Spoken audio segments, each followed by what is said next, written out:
एक चिड़िया ने बताया कि यह 3 बातें जीवन में याद रखने पर कभी औलाद पर संकट नहीं आता, धन की हानि नहीं होती और अपनों से कभी धोखा नहीं मिल सकता।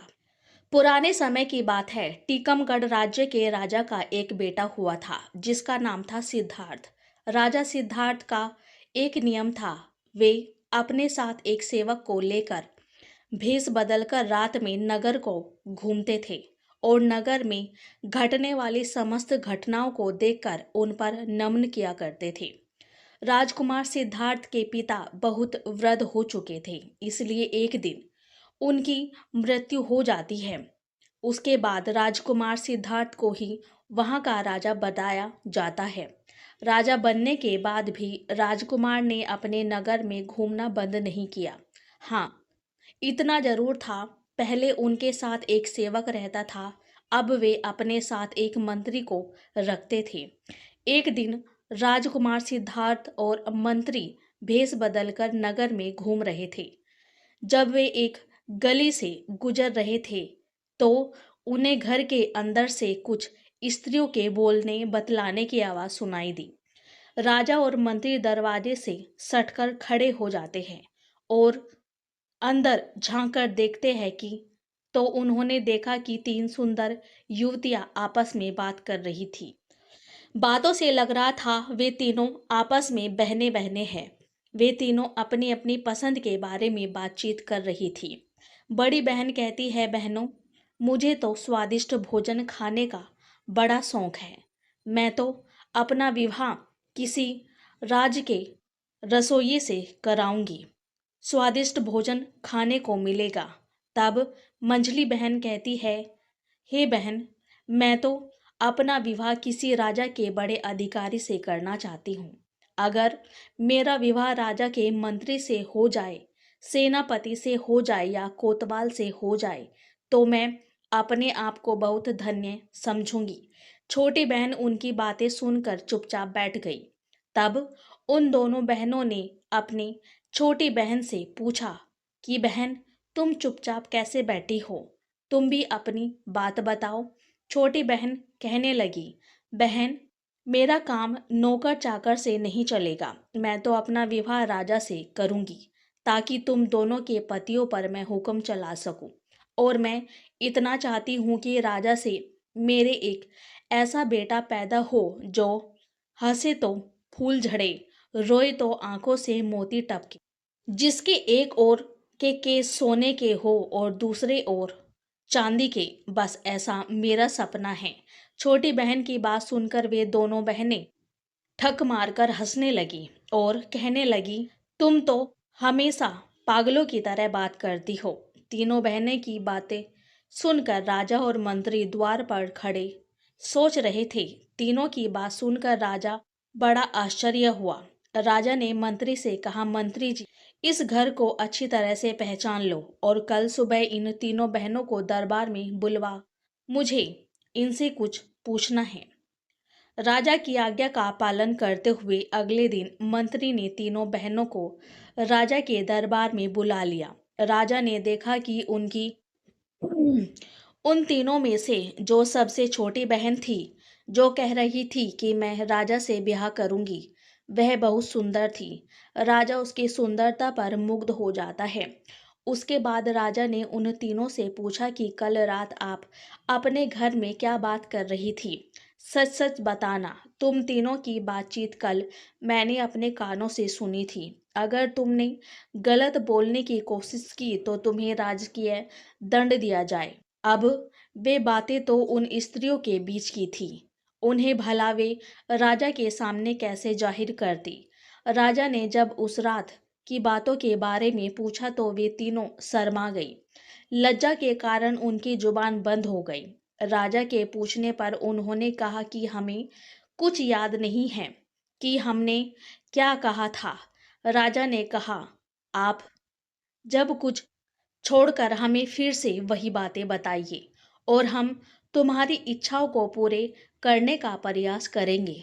इस प्रकार मजबूर होकर के उन तीनों ने रात में हुई बातचीत को राजा के सामने कह सुनाया। तीनों की बातें सुनकर राजा बहुत प्रसन्न हुआ। उसने तुरंत अपने रसोइये को दरबार में बुलाया और इन तीनों में से जो बड़ी बहन थी उसका हाथ उस रसोइये के हाथ में दे दिया और कहा, रसोइये से, आज से यह तुम्हारी पत्नी है और आज से तुम्हारा यह धर्म है कि तुम इसे स्वादिष्ट भोजन बनाकर खिलाओगे। उसके बाद राजा ने अपना एक मंत्री बुलाया और मंझली बहन का हाथ उनके हाथ में दे दिया।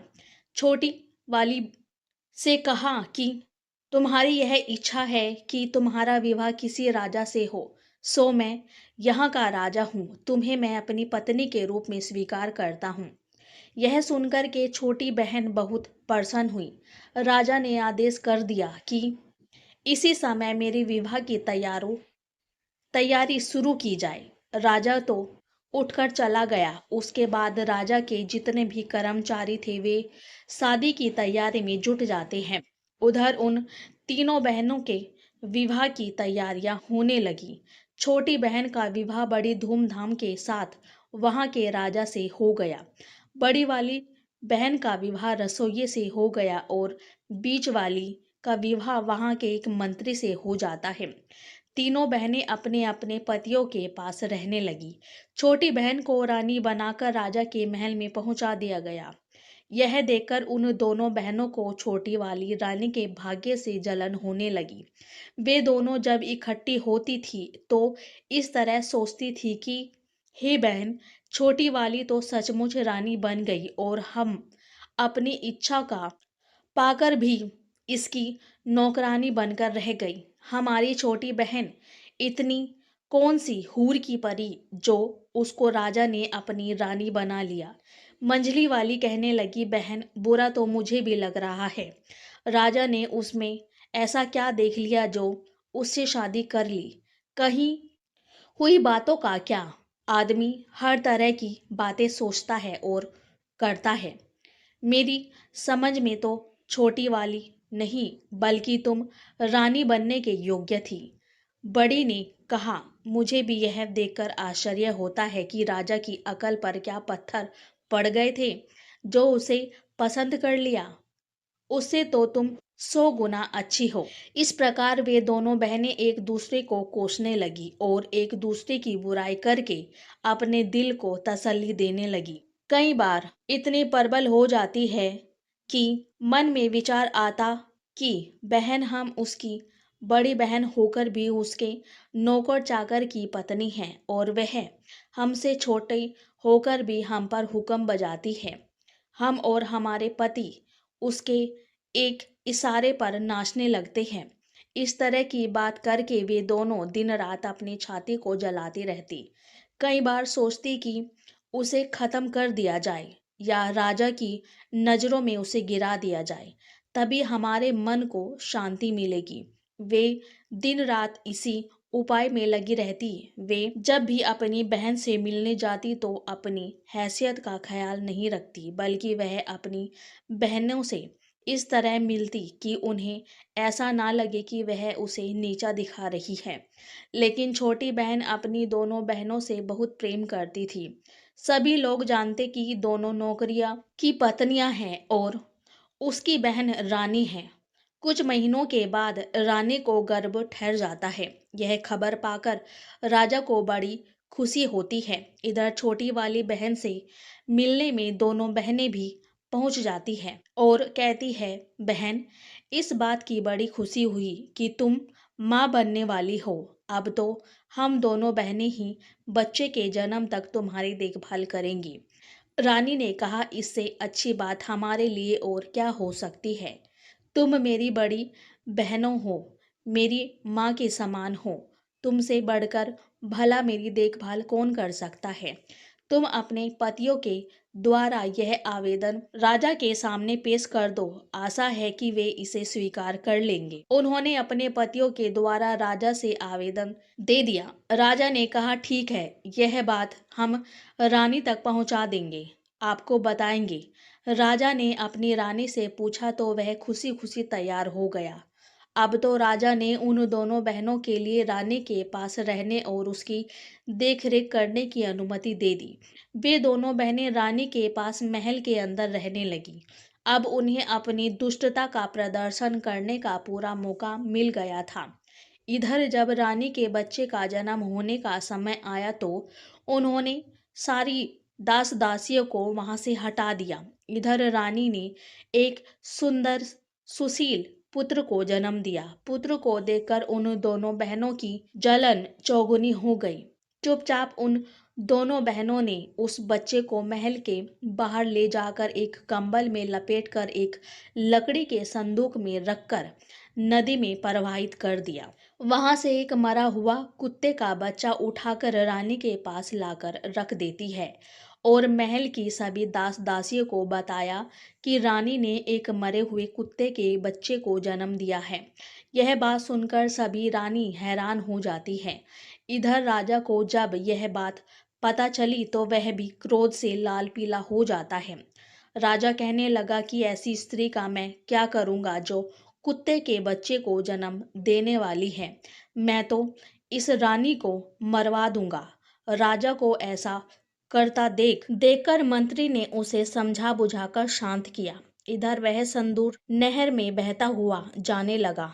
नहर जो थी वह राजा के बगीचे से होकर जाती थी। बगीचे की रखवाली के लिए जो सिपाही नियुक्त किया गया था उस सिपाही का घर भी नहर के किनारे बना हुआ था।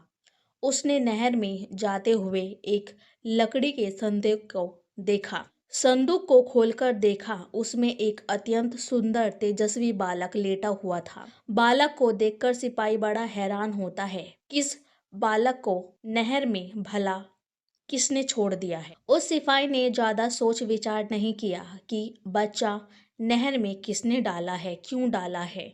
उसके भी कोई संतान नहीं थी, इसलिए वह उस बच्चे को उठाकर अपनी पत्नी के पास ले आया और बोला, भाग्यवान, आज हमें भगवान ने एक बच्चा दिया है। बच्चे को पाकर उसकी पत्नी भी बड़ी खुश हो जाती है। उस दिन के बाद बिना किसी से चर्चा किए उस सिपाही की पत्नी उस बालक का पालन पोषण करने लगी। धीरे धीरे 1 वर्ष बीत जाता है। उधर दूसरे वर्ष रानी ने फिर एक और पुत्र को जन्म दिया। इस बार भी उसकी बहनों ने उसी तरह की दुष्टता करके बच्चे को बाहर ले जाकर नहर में फेंक दिया और रानी के पास एक मरी हुई बिल्ली का बच्चा लाकर रख दिया। बिल्ली को देखकर राजा का क्रोध 7वें आसमान पर चढ़ गया। पूरे राजमहल में फिर से मातम छा जाता है। राजा इस बार रानी को मार देना चाहता था। राजा को अत्यंत क्रोध देखकर मंत्री ने फिर उसे समझाया और रानी को मारने से बचा लिया। अब धीरे धीरे राजा और राजमहल के लोगों की नजरों में रानी के लिए सम्मान कम होता जा रहा था। इस बार वह नहर में बहता हुआ बच्चा उसी सिपाही को मिल जाता है। उसने दूसरा बच्चा भी ले जाकर अपनी पत्नी को दे दिया और उसे अपने बच्चे की तरह पालने लगी। कुछ दिनों बाद रानी ने एक और बच्चे को जन्म दिया। इस बार रानी ने एक बेटी को जन्म दिया था, लेकिन उस रानी की दुष्ट बहनों ने उस बेटी को भी पहले की तरह उठाकर नहर में फेंक दिया। वह बेटी भी उसी माली के साथ आ गई और अपनी बच्ची की तरह उसका पालन करने लगी। इधर राजा अपना क्रोध इस बार नहीं रोक पाया, क्योंकि रानी की दुष्ट बहनों ने राजा को क्रोध दिला रखा था। रानी के पास एक मरी हुई छछूंदर को रख दिया था। राजा सोचने लगा कि इस रानी की वजह से तो हमारी पूरे नगर में बदनामी हो गई है। सब लोग यही कह रहे हैं कि रानी तो कुत्ते बिल्लियों को पैदा करती है। लगता है कोई कुल कलंकनी राजा के घर में आ गई है। अब तो मैं इसको बिल्कुल भी नहीं छोड़ूंगा। इधर राजा की मनसा को मंत्री को भली भांति समझ में आने लगे था। उस मंत्री ने हाथ पैर जोड़कर निवेदन करके रानी को मारने से बचा लिया। मंत्री ने कहा, महाराज, इसमें रानी का क्या दोष है? इसे जान से मारने के बाद भी आपके घर में बेटा बेटी नहीं हो जाएंगे। इसलिए उचित यही होगा कि आप रानी को मारने की बजाय रानी के पास जाना छोड़ दें। राजा ने कहा, मंत्री जी, अगर तुम कहते हो तो मैं रानी को जान से नहीं मारूंगा, लेकिन मैं इसको सजा जरूर दूंगा और ऐसी सजा दूंगा जो मृत्यु दंड से भी बढ़कर कष्टकारक होगी। इस बार सजा के बारे में तो तुम्हारी कोई बात नहीं सुनो। इस बार राजा ने एक चौराहे पर एक जेलनुमा महल बनवाया। उसमें एक लकड़ी का पिंजरा रख दिया। उसी पिंजरे में रानी को बंद करवा दिया। राजा ने यह आदेश करवा दिया कि इस चौराहे से जो भी निकल कर जाएगा वह रानी के ऊपर थूक कर जाएगा, और जो व्यक्ति ऐसा नहीं करेगा उसे भी ऐसी ही कठोर सजा दी जाएगी जो इस रानी को दी जा रही है। राजा का यह फरमान मंत्री को बहुत बुरा लगा। मंत्री सोचने लगा कि इस सजा के योग्य तो इस रानी की दोनों बहनें हैं। बेचारी निर्दोष रानी अब तो बिना करे की सजा पाने लगी। उधर रानी के वे तीनों बच्चे उस माली के घर में पलकर बड़े हो गए। माली ने उनकी शिक्षा दीक्षा कराई। धीरे धीरे वे सभी विद्याओं में पारंगत हो गए। इधर धीरे धीरे तीनों बच्चे से सियाने होते रहे। उधर उस माली और मालिनी की पत्नी की कुछ दिनों बाद मृत्यु हो जाती है। उसने मरने पर उनका अंतिम संस्कार करके तीनों भाई बहन मिलकर उस घर में रहने लगे। दोनों भाइयों को राजा के यहाँ नौकरी भी मिल जाती है, परंतु उनकी कभी राजा से भेंट नहीं हो पाई थी। एक दिन दोनों भाई शिकार खेलने को जाते हैं। उनकी बहन घर में अकेली थी। सिर्फ उसकी दो दासियां उसके साथ ही रहती थी। उसी समय उसके यहाँ एक बड़ी बुजुर्ग महिला आती है और कहती है, बेटी मैं तुम्हारे यहाँ कुछ समय के लिए ठहरना चाहती। लड़की ने तुरंत अनुमति दे दी। लड़की ने बूढ़ी माँ को भोजन कराया, उसकी खूब सेवा की, अपने घर के आसपास सुंदर बाग बगीचे को और तालाब को दिखाया। वहाँ का सुंदर वातावरण देखकर बूढ़ी माँ का हृदय खुशी से गदगद हो गया। लड़की ने पूछा, अम्मा, मेरे महल और बाग के बारे में तुम्हारी क्या राय है? क्या कोई और चीज की कमी है जो यहाँ होनी चाहिए? बुढ़िया ने कहा, बेटी यह प्रश्न मुझसे ना करो तो ही अच्छा है। मैं कहूँगी तो तुम कहोगी कि यह 2 टके की बुढ़िया मेरे महल और बाग में नुक्स निकालने आ गई। लड़की ने जोर देकर कहा, मैं ऐसा कुछ नहीं कहूँगी। तुम जो कुछ भी कमी इसमें समझती हो वह मुझे बताओ, मैं उसे पूरा करने की जरूर कोशिश करूंगी। तब बुढ़िया ने कहा, बेटी यह सब कुछ तो तुम्हारा ठीक है, किंतु मेरी समझ में यहाँ पर 3 चीजें हो तो संसार में तुम्हारा बाग सबसे सुंदर हो जाएगा, लेकिन उनका मिलना बहुत कठिन है। वो 3 चीजें क्या है? ध्यान देकर सुनो। एक तो है बुलबुल, मनुष्य की तरह बोलती है। जब वह बोलती है तो उसके आसपास सैकड़ों हजारों पक्षी जमा हो जाते हैं और उसके स्वर में स्वर मिलाने लगते हैं। दूसरा है एक गाने वाला पेड़, उसके पत्ते मोटे और चिकने होते हैं। जब हवा चलने पर पत्ते एक दूसरे से रगड़ खाते हैं तो उनसे मधुर संगीत निकलता है। उस संगीत को हर कोई सुनने वाला मुग्ध हो जाता है। और तीसरी वस्तु है वह सुनहरा पानी। उसकी एक बूंद किसी बर्तन में रख दी जाए तो बर्तन अपने आप भर जाता है और फिर उसमें से एक फव्वारा सा निकलता है जो कभी नहीं रुकता, क्योंकि वह पानी लौटकर उसी बर्तन में गिरता है। बुढ़िया की बात सुनकर लड़की कहने लगी, अम्मा, अगर तुम्हें इन चीजों के बारे में इतने विस्तार से पता है तो तुम यह भी जानती होगी कि यह वस्तु कहाँ मिलेगी। मुझे बताओ तो मैं उनकी प्राप्ति का प्रयत्न करूंगी।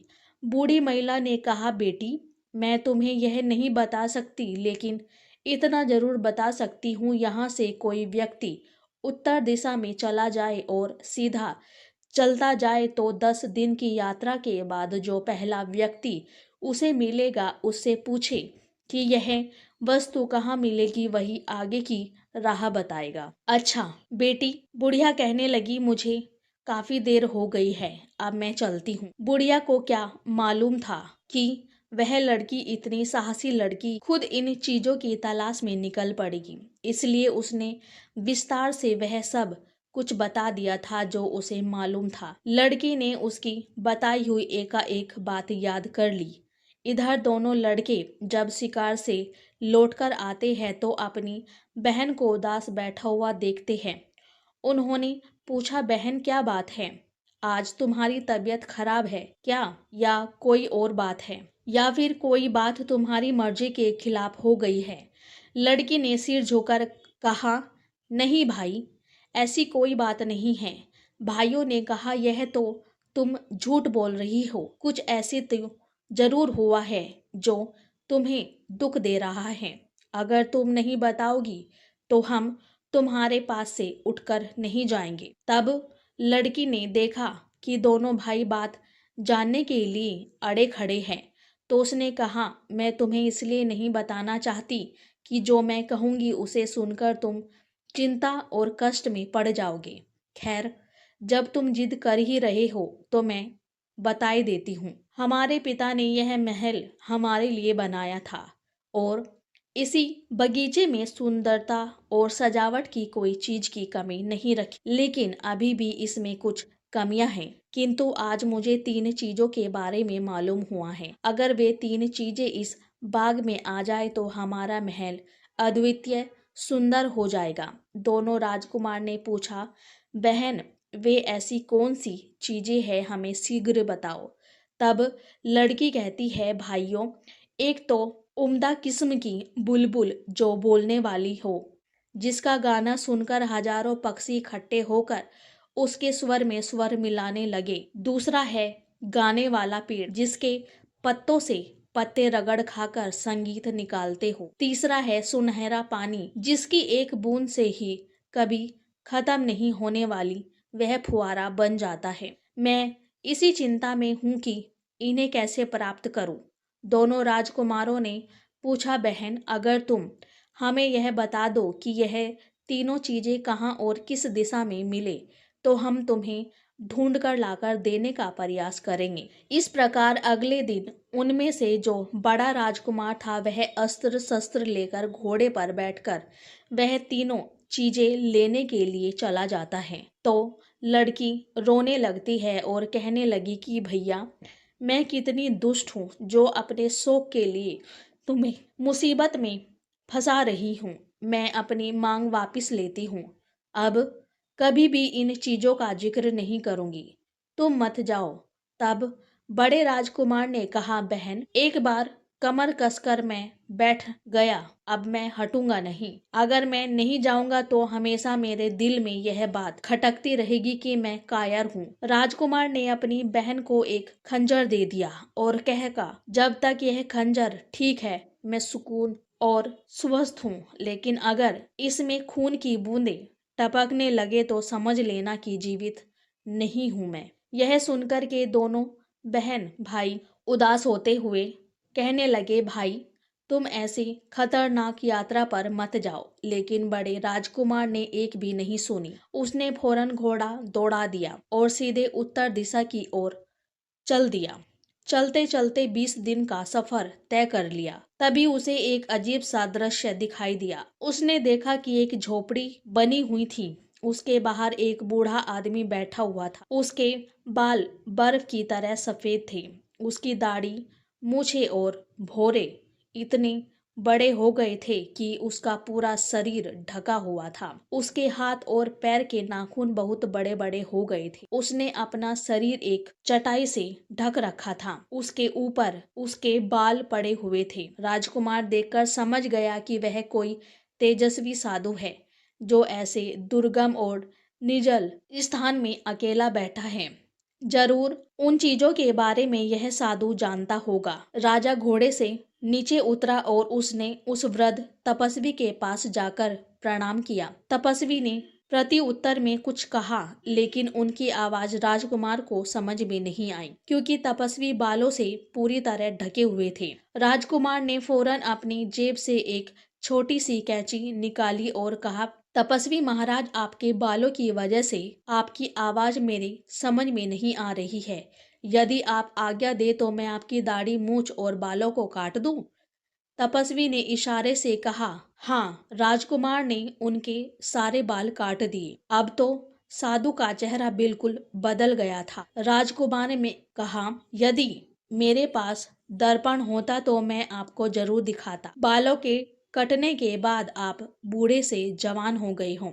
राजकुमार की ऐसी बातें सुनकर तपस्वी मुस्कुराया और बोला, बेटा मैं तुम्हारी सेवा से परेशान हूँ। अब बताओ इतनी दूर किस लिए आए हो? मैं तुम्हारी क्या मदद कर सकता हूँ? तब राजकुमार ने बताया कि साधु महाराज मैं बहुत दूर से उम्दा किस्म की बुलबुल गाने वाला पेड़ और सुनहरा पानी लेने आया हूँ। आप मुझे बताए कि यह वस्तुएं मुझे कहाँ मिलेगी। राजकुमार ने बताते हुए यह बात सुनकर साधु चुप हो गया।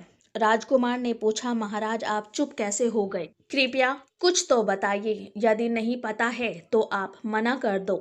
तब तपस्वी ने कहा, पुत्र मुझे पता है, लेकिन मैं तुम्हें इसलिए नहीं बताना चाहता। तुम्हारी सेवा के बदले मैं तुम्हें मुसीबत में डालना नहीं चाहता।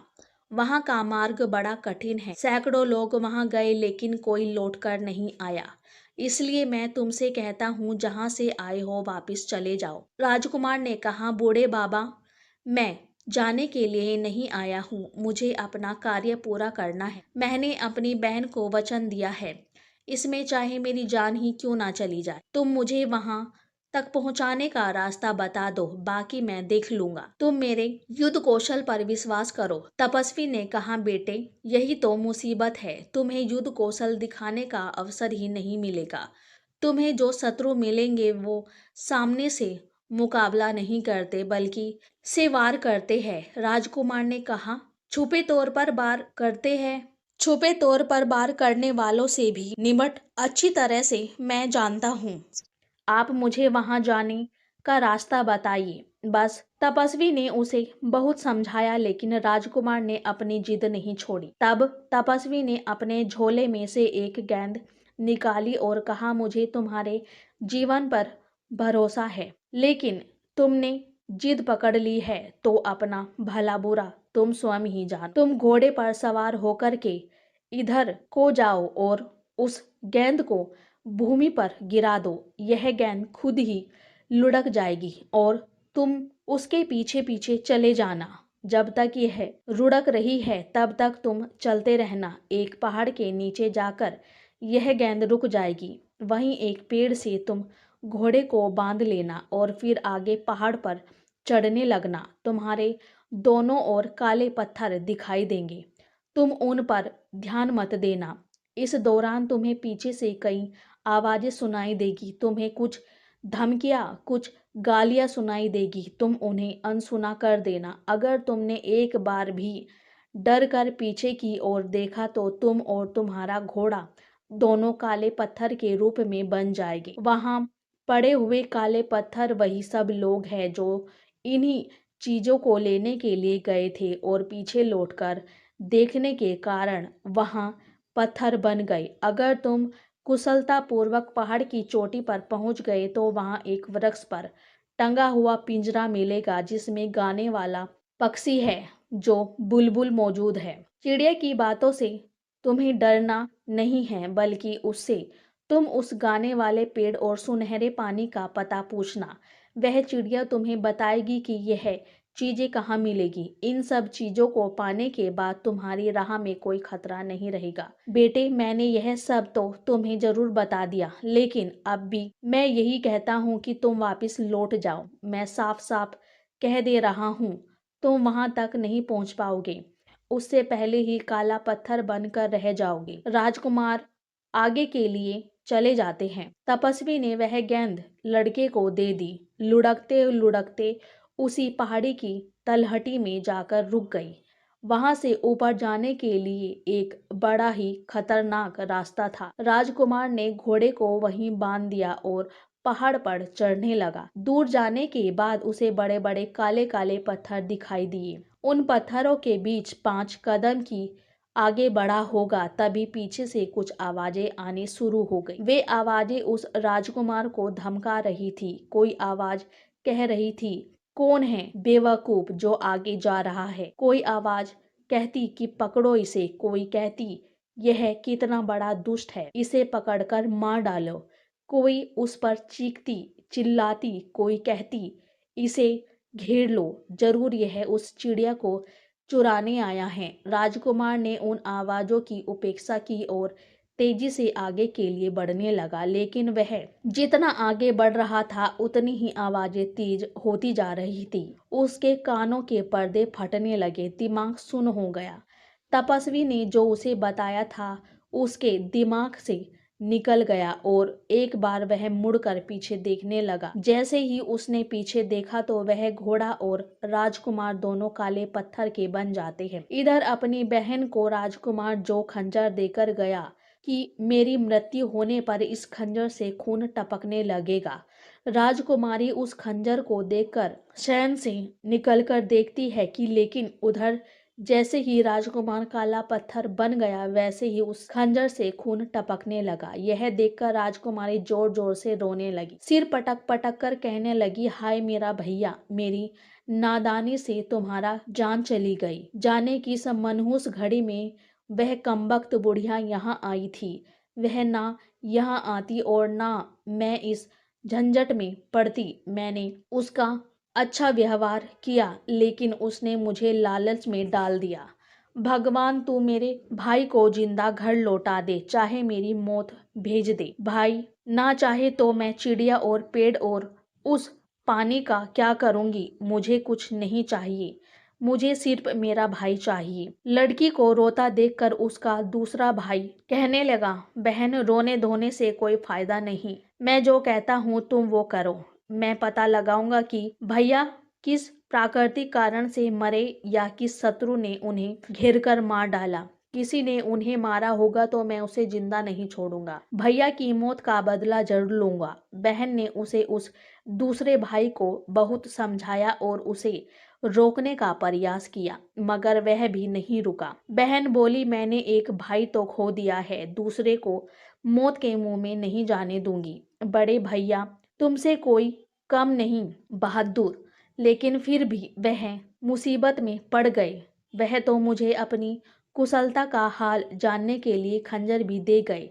तुम्हारा हाल मुझे कैसा पता चलेगा? तब दूसरे राजकुमार ने अपनी बहन को एक मोतियों की माला दी।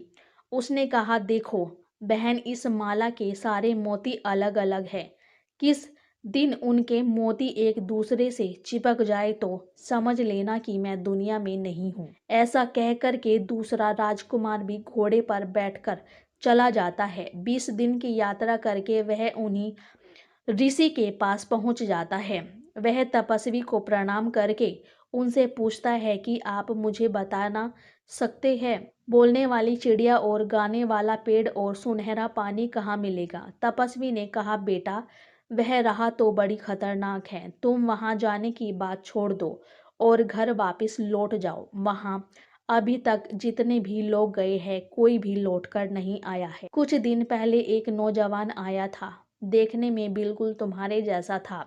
मैंने उसे भी बहुत समझाया, वह भी नहीं माना और वह भी अभी तक लौट कर नहीं आया है। तब राजकुमार ने जवाब दिया कि वह मेरा बड़ा भाई था और यह मैं जानता हूँ कि अब जीवित नहीं है, लेकिन मैं यह नहीं जानना कि वह कैसे मरा, किसी प्राकृतिक कारण से मरा है या किसी दुश्मन ने उसे घेरकर मारा है। तब वह सिद्ध तपस्वी कहता है कि मैं तुम्हें बताता हूँ, बहुत से आदमी मेरी चेतावनी के बावजूद भी उस रास्ते पर चले जाते हैं और काले पत्थर बन जाते हैं। तुम्हारे भाई के साथ भी यही हुआ है। तुम मेरी बात मानो और घोर घर लौट जाओ, वरना तुम भी काले पत्थर बनकर रह जाओगे। लड़के ने कहा, तपस्वी जी अब मैं आगे निकल आया हूँ, पीछे लौट के जाने के बारे में नहीं सोच सकता, आप मुझे रास्ता बताइए। तपस्वी ने कहा, बेटी अगर तुम जिद करते हो तो जाओ, इस गेंद के पीछे पीछे चले जाओ, यह गेंद तुम्हें मंजिल तक पहुंचा देगी।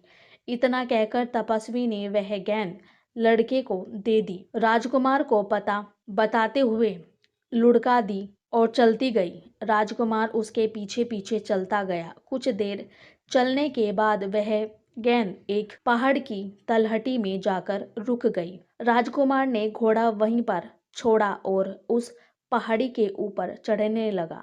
तो 4 कदम पर चढ़ा होगा कि उसने सुना कि पीछे से कोई डांट कर कह रहा है, अबे बदमाश, अरे बदतमीज, तू कहाँ चला जा रहा है? रुक जा कमबख्त, तुझे सजा दूंगा। गाली सुनकर के दूसरे राजकुमार को क्रोध आ जाता है। उसका खून खौल उठता है तो उस तपस्वी द्वारा बताई हुई चेतावनी को भूल गया। उसने तलवार से खींची और पलट कर देखा। गाली देने वाले के टुकड़े टुकड़े कर दूंगा, किंतु पीछे देखते हैं वह काले पत्थर के रूप में बदल जाता है और उसका घोड़ा भी काला पत्थर का बन जाता है। उधर राजकुमारी ने जब उस माला को देखा, फिर राजकुमार देकर गया था वह माला उसने अपने गले में पहन रखी थी। उसने देखा कि माला के सारे मोती एक दूसरे से चिपक गए हैं। यह देखकर लड़की जोर जोर से चीख चीख कर रोने लगी। समझ गई कि उसका दूसरा भाई भी अब इस दुनिया में नहीं है। भाई के गम में वह बुरी तरह से रोने लगी और रोते रोते बेहोश हो जाती है। अब होश आता है तो उसने निश्चय किया कि मेरे ही कारण मेरे दोनों भाइयों की मौत हुई है। मैं भी अब जीकर क्या करूंगी। वह लड़की भी सारी विद्याओं में पारंगत थी। शास्त्र का ज्ञान था। शस्त्र चलाना, घुड़सवारी करना, तलवारबाजी, तीरंदाजी सभी हुनर से अच्छे से पारंगत थी। अब तो लड़की घोड़े पर सवार होकर स्वयं अपने भाइयों की खोज में निकल पड़ती है। 20 दिन चलने के बाद वह उसी साधु के पास आती है और तपस्वी को प्रणाम करके पूछने लगती है, तपस्वी महाराज, मुझे बोलने वाली चिड़िया, गाने वाला पेड़ और सुनहरा पानी चाहिए, बताओ यह कहाँ मिलेगा? तब साधु ने कहा, बेटी तुम एक लड़की हो और तुम्हारे लिए अच्छा यही होगा कि तुम अपनी इच्छाओं पर संयम रखो और जिन चीजों का विचार तुम मन में लेकर आई हो उन चीजों को भूलकर तुम वापिस लौट जाओ। वह राह बड़ी कठिन है। लड़की ने अपनी मनसा जाहिर की, तपस्वी जी, अब मैं वापस नहीं जा सकती। कृपया मुझे विस्तार से बताइए कि उस रास्ते में क्या खतरे पड़ेंगे ताकि मैं उनसे निपट सकूं, पहले से तैयार हो सकूं। साधु ने लड़की को पूरी बात बता दी। साधु ने कहा, बेटी खतरा सिर्फ तब तक है जब तक पहाड़ की चोटी पर ना पहुंच जाओ। पहाड़ की चोटी पर पहुंचते ही तुम्हें वहां बोलने वाली चिड़िया मिल जाएगी और वहीं चिड़िया तुम्हें उस पेड़ और सुनहरे पानी के बारे में बताएगी। तुम्हें इतना ध्यान रखना है कि पहाड़ पर चढ़ते समय पीछे से सुनाई देने वाले कटु शब्द और गालियों को तुम्हें अनसुना करते हुए आगे बढ़ना है। वहाँ जो काले पत्थर है मिलेंगे, वह सब वही लोग हैं जिन्होंने उन गालियों को बर्दाश्त नहीं किया। कुछ समय पहले 2 नौजवान आए थे और वह भी शायद उन्हीं पत्थरों के ढेर में पड़े होंगे। लड़की ने कहा, महाराज वह मेरे भाई थे।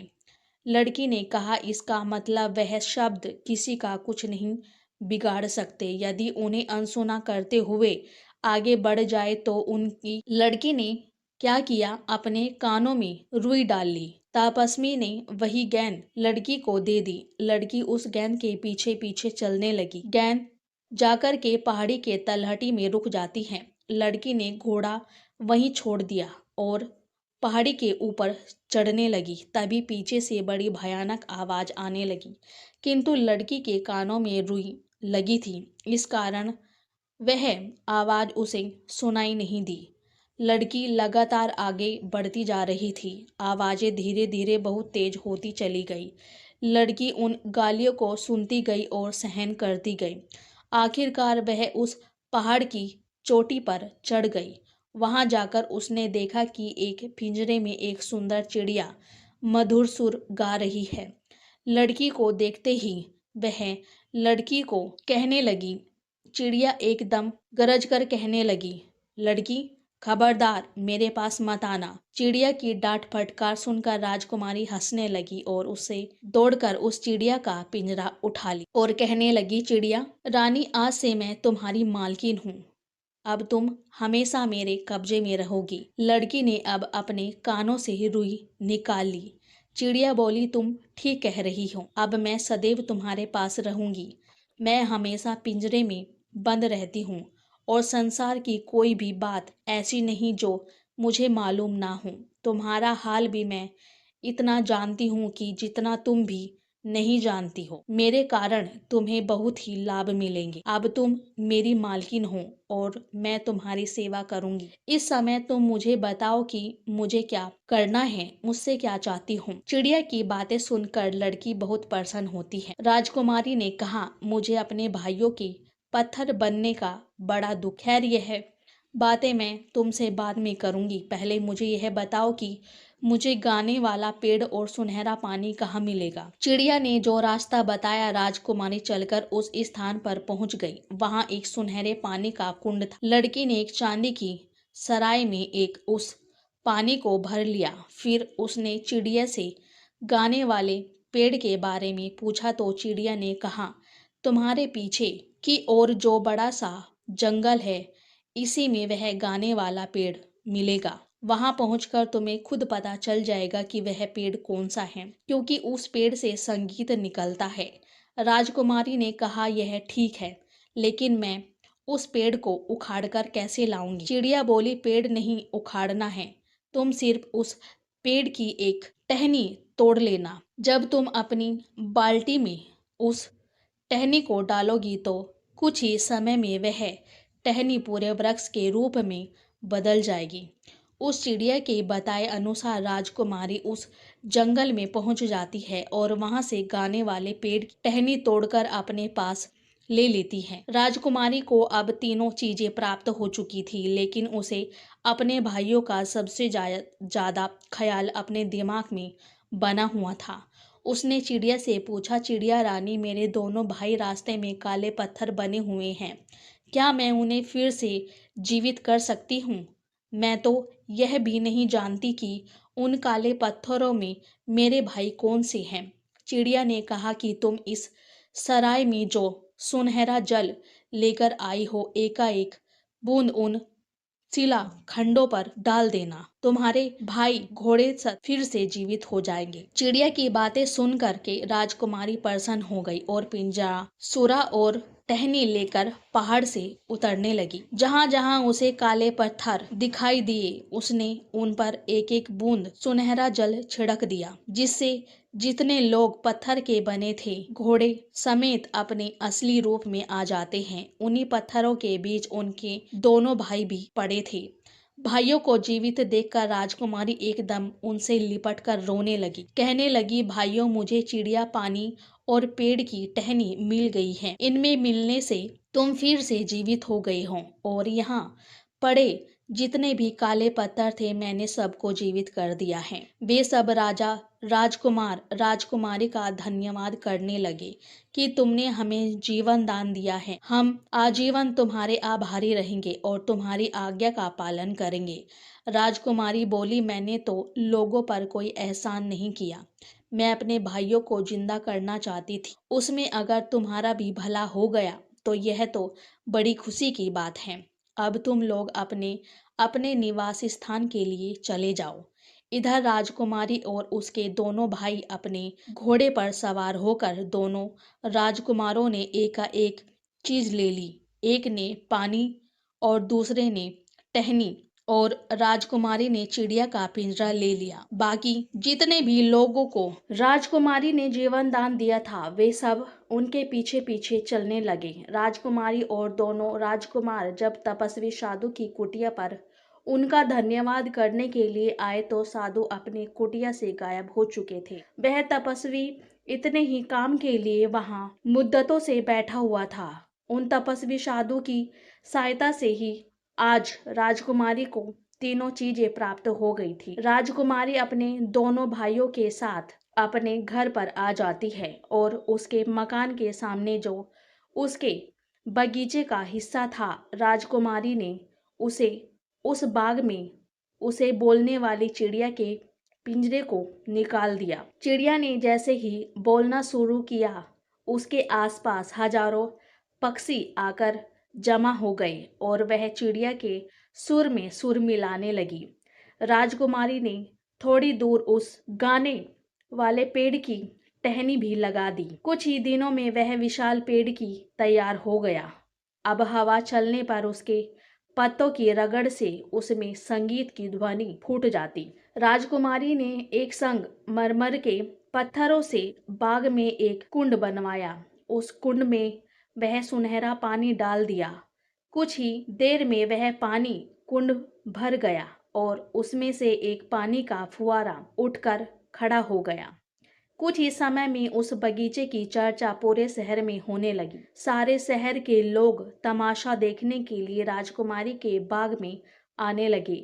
धीरे धीरे पूरे शहर के लोग उन तीनों को जान गए और सब लोग राजकुमारी और उसके भाइयों से बहुत प्रेम करने लगे।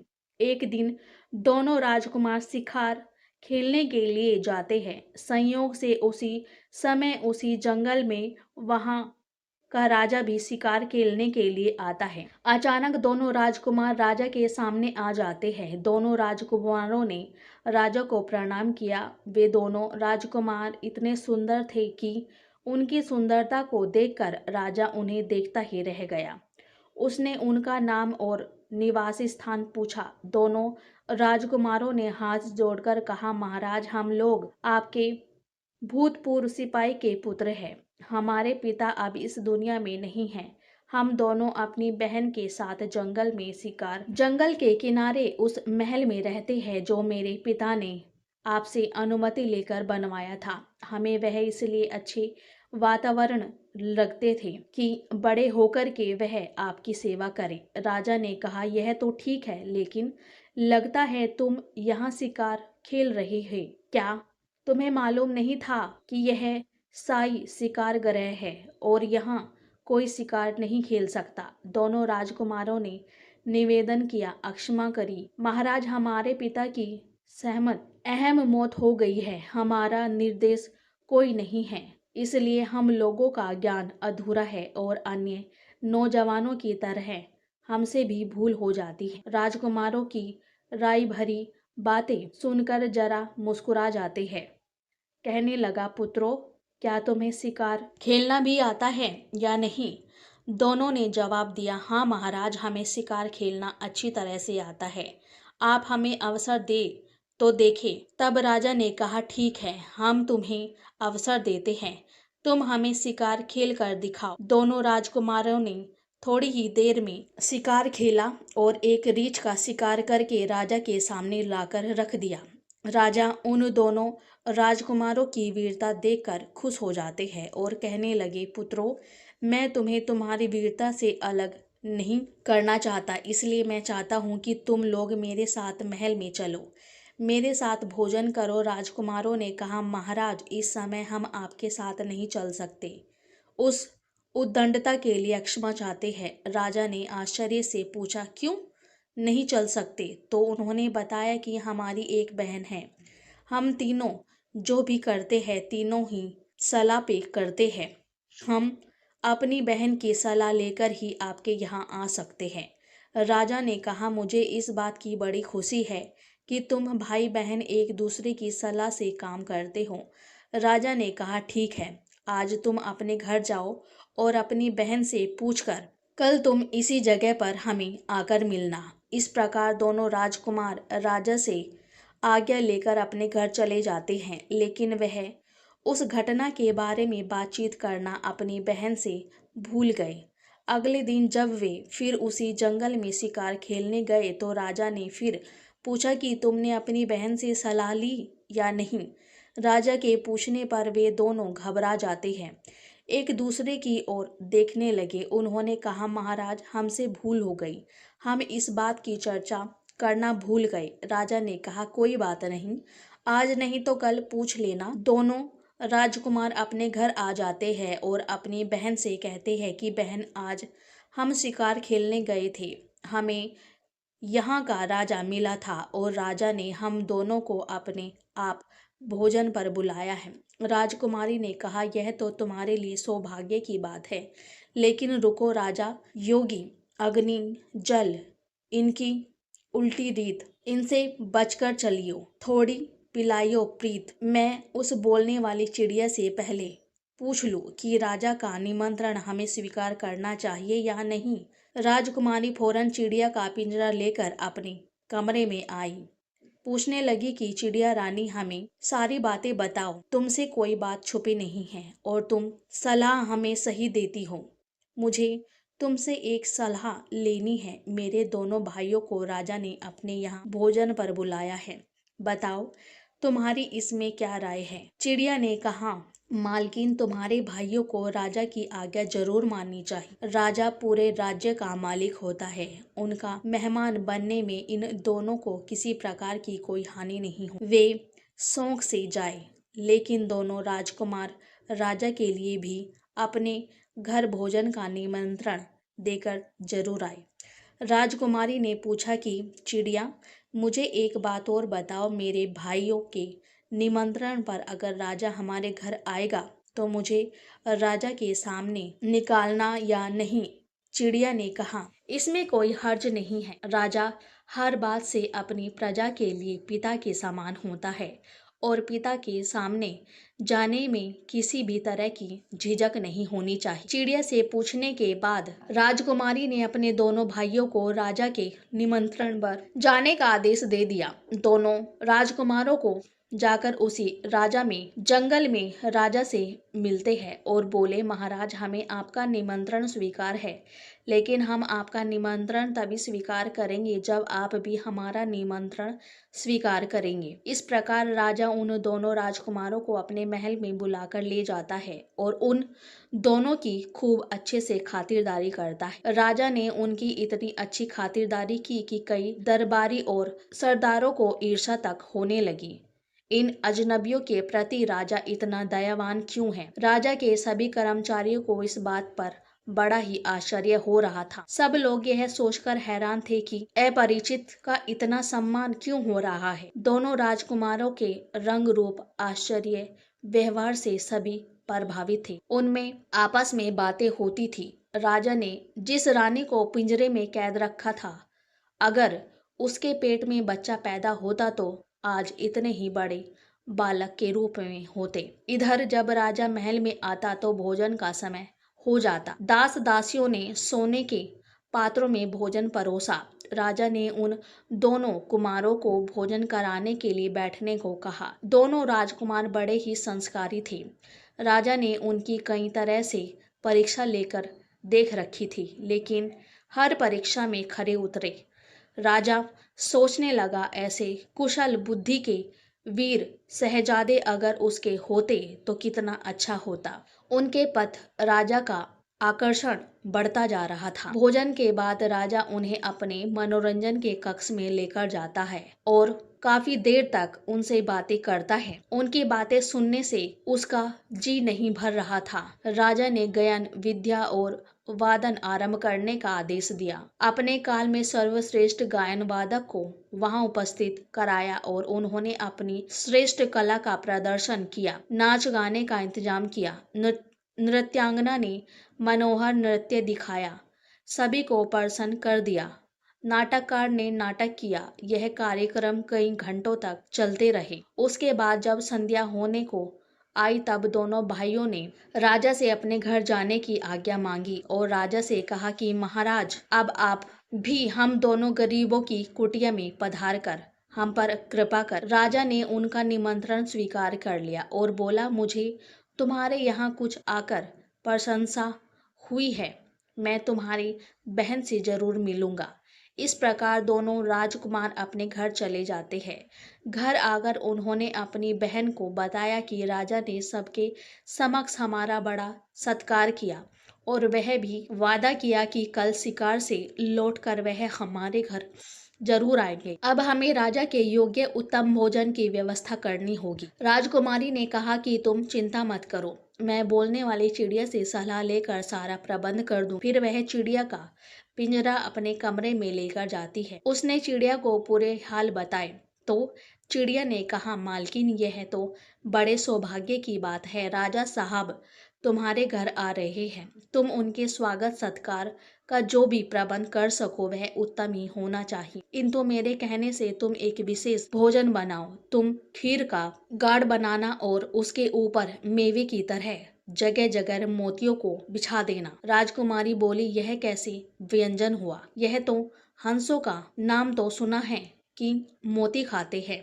पर खाना मोती खाए यह समझ में नहीं आया। फिर इतने मोती मिलेंगे कहाँ?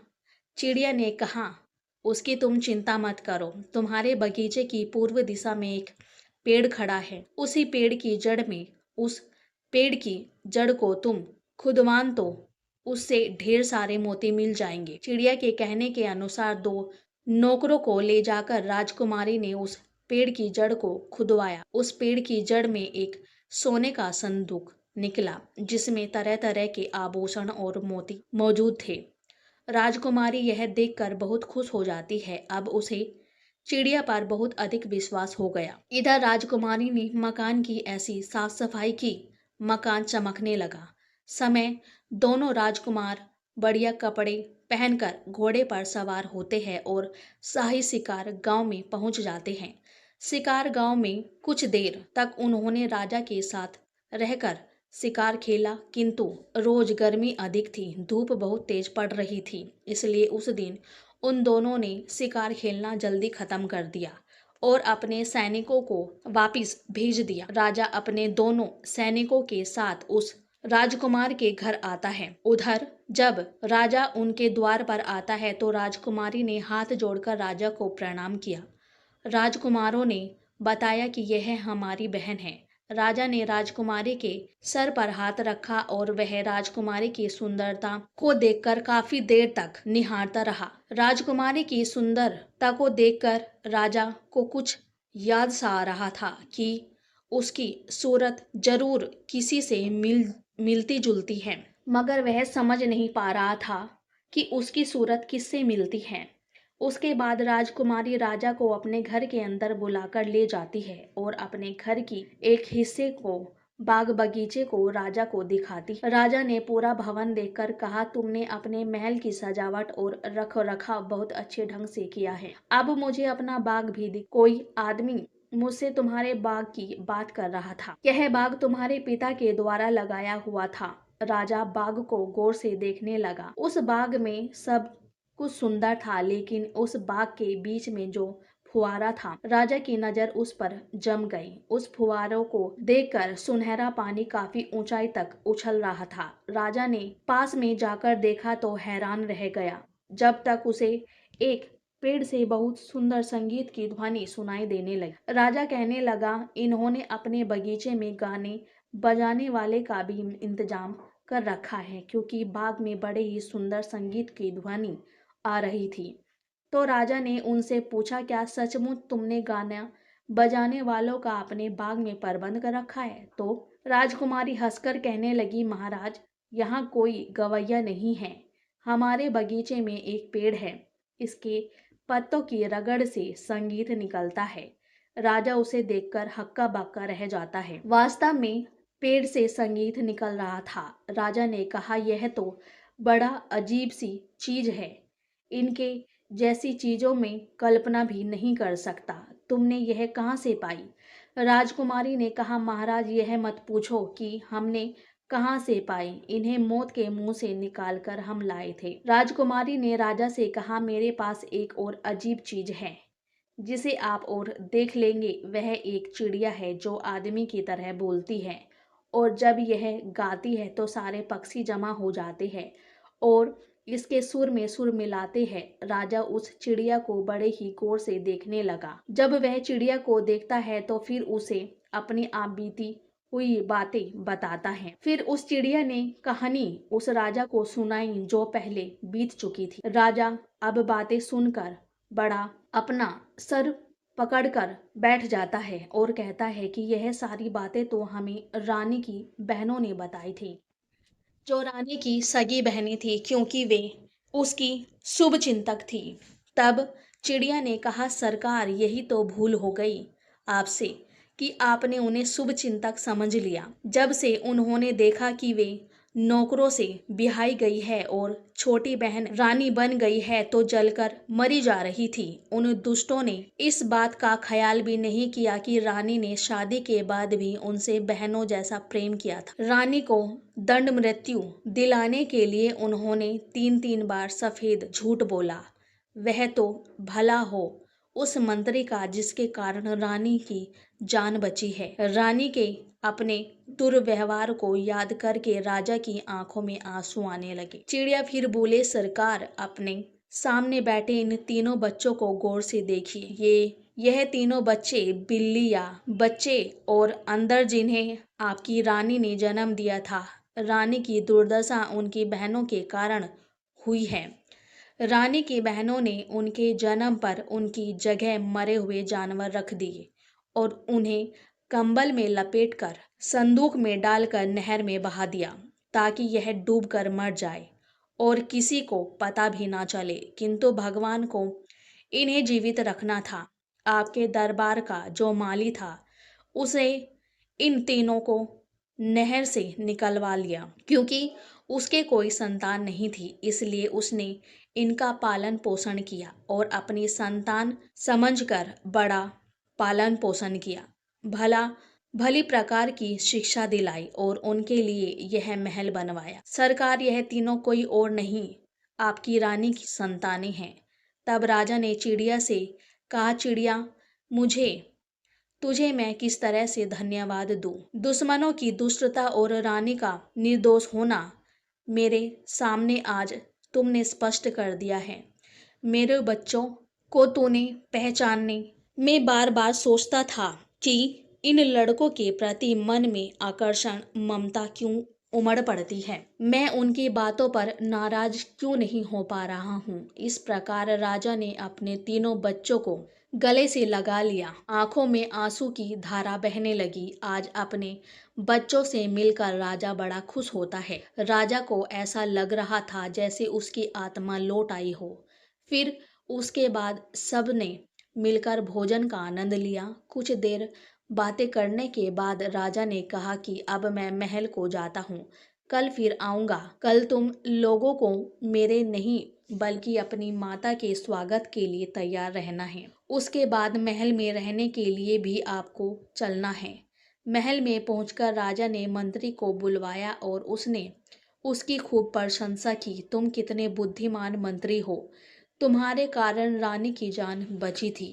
फिर उसने रानी की बहनों की दुष्टता का वर्णन मंत्री के सामने किया। राजा ने मंत्री को सारी कहानी सुनाई और कहा कि उन दोनों दुष्ट स्त्रियों को अब भी बुलाकर उन्हें वही दंड दिया जाए जो मैंने अपनी रानी को दिया था। किसी भी प्रकार की वे दया की पात्र नहीं हैं। मंत्री ने बिना देर किए राजा के आदेश अनुसार सारे कार्य किए और दोनों दुष्ट बहनों को वही दंड दिया जिसकी वे हकदार थी। उसी चौराहे पर उन्हें पिंजरे में बंद कर दिया गया और पिंजरे से रानी को निकालकर राजा ने उसे गले लगाकर बार बार उनसे क्षमा मांगी और रानी को बताया कि उसके दोनों बेटा और बेटी जिंदा है। यह खबर सारे राज में फैल गई। सभी लोग उत्सव मनाने लगे, हर जगह नाच गाने होने लगे। रानी राजा के साथ महल में आ गई और तीनों बच्चे अपनी माँ से देर तक लिपटकर रोने लगे। अपने बच्चों से मिलकर बहुत प्रसन्न हुई। आज परमात्मा ने उन्हें फिर से मिला दिया है। राजकुमारी ने अपनी माँ को उस बोलने वाली चिड़िया से मिलाया और अपने सुंदर बाग में खड़े उस पेड़ को दिखाया जिससे संगीत निकलता था। चिड़िया ने राजा को रानी से कहा, राजन, जीवन में 3 महत्वपूर्ण बातें याद रखिए, तो इससे न केवल आपकी औलाद पर संकट आता है, तो कभी आपकी औलाद पर संकट नहीं आएगा, ना कभी धन की हानि होगी और धोखेबाजी से भी बचा जा सकता है। पहली बात, बिना देखे सुनी सुनाई बातों पर विश्वास करके कोई निर्णय कदम ना उठाए। अगर किसी को सजा देने की बात हो तब कभी सुनी सुनाई बातों पर विश्वास नहीं करना चाहिए। हमेशा अपनी आंखों से देखकर या कसौटी पर रखकर ही उचित कदम उठाना चाहिए। कई बार इस तरह के निर्णय से निर्दोषी को दोषी बना दिया जाता है और गुनहगार बन जाता है। जो गुनहगार होता है वह बच जाता है। किसी भी काम में संयम और विवेक से निर्णय लेना चाहिए, चाहे वह धन के मामले में हो या रिश्तों के। जल्दबाजी या अंधविश्वास से बचना चाहिए। अपने निर्णय से संतुलित रहना और सही समय पर सही निर्णय लेना आपको आर्थिक हानि से बचा सकता है और अपनों से धोखे की संभावना को कम कर सकता है। नंबर 2, कितना ही घनिष्ठ मित्र हो उस पर कभी भी विश्वास नहीं करना चाहिए। हमेशा विश्वासी ही धोखा देते हैं। विश्वास तब करें जब उन्हें अपनी कसौटी पर परख ले और बीच बीच में उनकी परीक्षा करते रहें। नंबर 3, 3 लोग धोखा इन 3 कारणों से देते हैं। ईर्ष्या, बस लोभ, बस और अपमान। हमेशा ईर्ष्या रखने वालों से दूर रहना चाहिए। लोभी, लालची और कामी लोगों से दूरी बनाए रखिए और किसी का अपमान मत कीजिए। आप हमेशा और आपका परिवार सदैव धोखे से और संकटों से बचा रहेगा। कभी धन की हानि नहीं होगी। इस तरह से राजा का पूरा परिवार इकट्ठा हो जाता है और फिर से राजा के घर में वही खुशी लौट आती है। रानी की सारी मुश्किलें कट जाती हैं। तो दोस्तों, यह कहानी कैसी लगी कमेंट सेक्शन में ज़रूर बताना। आपसे आगे मिलते हैं आगे की वीडियो में। जय श्री कृष्णा। राधे राधे।